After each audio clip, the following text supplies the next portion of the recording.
everyone! Alam niyo ba, ngayon lang namin na-discover na meron palang cherry blossom dito sa Hong Kong? Ang good news nito, napakalapit lang pala sa International Airport at nandun ang largest cherry blossom garden in Hong Kong. At malapit lang din sa City Gate Outlet or Tung Chung MTR Station. And this garden is accessible to anyone at free ang entrance dito. Sulit na sulit, di ba? Just follow the signage going to the cherry blossom garden. Ay guys, hindi ka talaga maliligaw dito. Yan ang nagustuhan ko sa Hong Kong.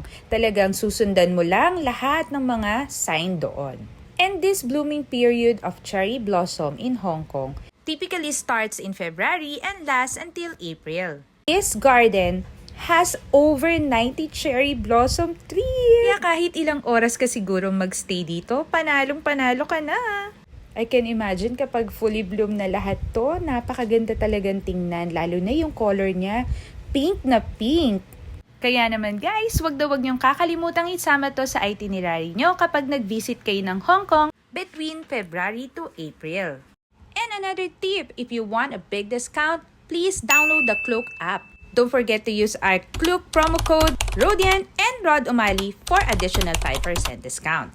Enjoy watching and please follow us for more.